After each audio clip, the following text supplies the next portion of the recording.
Eu queria começar a preleção de hoje, que é sobre paciência, o tema, falando uma frase de Chico, por Emmanuel, né? Que ele fala assim que não há problema que não possa ser solucionado pela paciência. A paciência desarticula os mecanismos do mal. Aquele que não se altera diante da prova, não reagindo às provações, ignora o mal.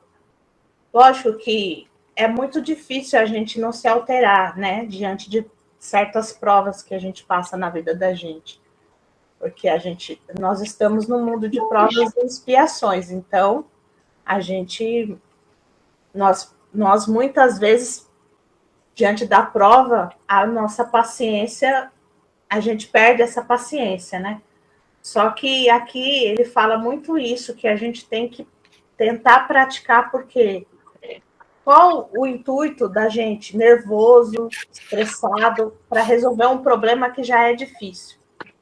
Se a gente não coloca em prática essa paciência, né?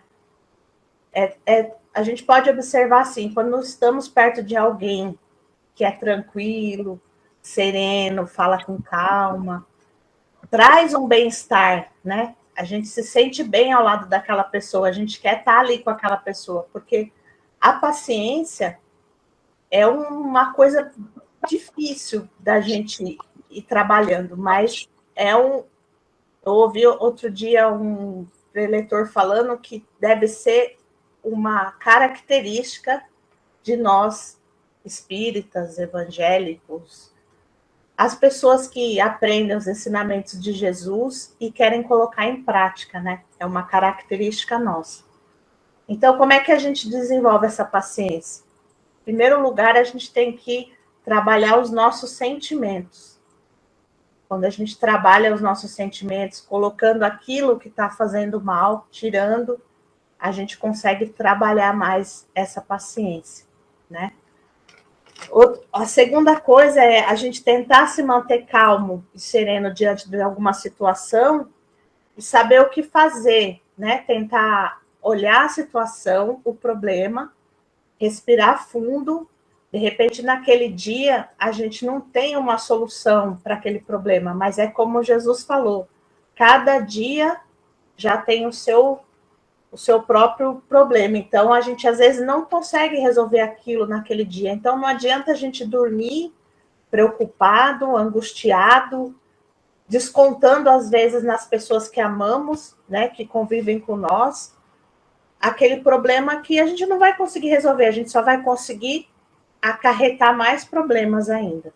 Então, o primeiro passo é a gente compreender o que está acontecendo e trabalhar os nossos sentimentos, para a gente adquirir a paciência. E o segundo passo é justamente olhar para o problema e ver qual a maneira mais fácil ou uma maneira que possamos resolver aquele problema.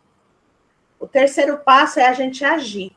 Muitas vezes a gente, como põe em prática, né, a paciência, a gente, não, por fora, eu estou bem, estou calmo, mas por dentro o negócio está fervendo ali, você está querendo enforcar a pessoa, mas você fala, não, estou super calma, vou lidar bem com essa situação. Então, na verdade, é a gente tentar mesmo colocar essa paciência em prática, que às vezes não é fácil, mas é necessário. E uma coisa que me chamou muita atenção quando eu fui estudar o tema da paciência é que a paciência também é uma caridade, né? Por que a paciência é uma caridade? Porque quando nós lidamos com pessoas que muitas vezes ao nosso convívio são mais difíceis, quando exercitamos a paciência, a gente também traz um bem-estar na vida daquela pessoa. Porque a gente tem sempre que pensar isso.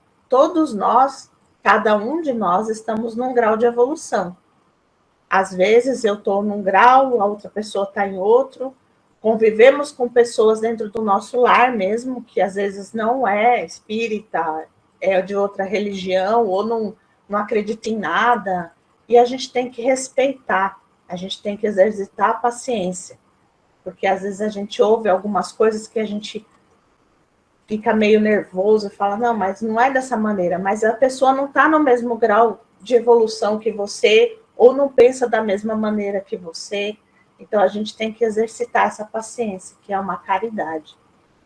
Muitas vezes nós pensamos assim, mas é muito difícil conviver com aquela pessoa próxima, porque ela é muito difícil.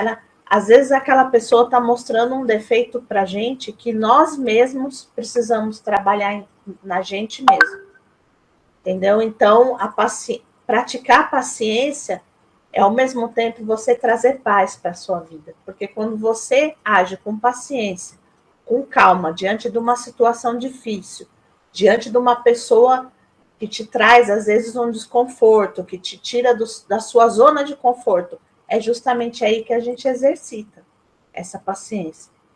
Porque é através das provas, dos problemas, é que nós colocamos a nossa reforma íntima em prática. E a paciência é uma das coisas mais importantes dentro dessa reforma íntima que a gente tem que praticar. Eu quero contar uma história para vocês para terminar sobre um rapaz. Ele era muito nervoso, muito estressado. Com tudo ele brigava, com tudo ele se esbravejava.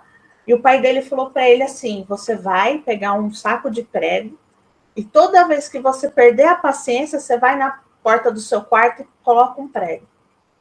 Aí no primeiro dia ele colocou 37 pregos na porta dele. Aí ele foi indo, foi praticando o que o pai falava para ele. Aí ele foi diminuindo a quantidade de pregos que ele pregava na porta. Foi diminuindo. Aí um certo dia ele chegou e falou para o pai: pai, eu não coloquei nenhum prego hoje, no fim do dia. Aí o pai deu os parabéns para ele e chamou ele no quarto.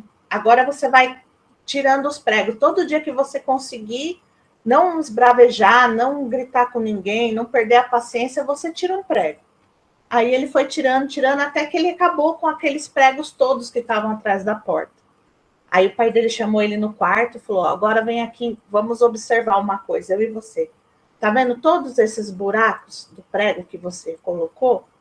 Isso é como uma cicatriz nas pessoas em que você atinge, às vezes, com palavras, com ações, quando você não exercita a paciência. Aí você acaba machucando. E, às vezes, essa cicatriz é muito difícil de sair, mesmo você se desculpando. Então, que nesse dia de hoje a gente possa refletir sobre essa história e pensar que nossos amigos, nossos familiares, muitas vezes não são fáceis, mas são necessários para a nossa evolução e também para a gente exercitar a paciência. E pensar antes para a gente não causar essas cicatrizes neles, porque às vezes a cicatriz que a gente causa nunca mais sai, fica para sempre. Então, eu encerro minha preleção com vocês agradecendo ao plano espiritual por me dar mais essa oportunidade de mais esse aprendizado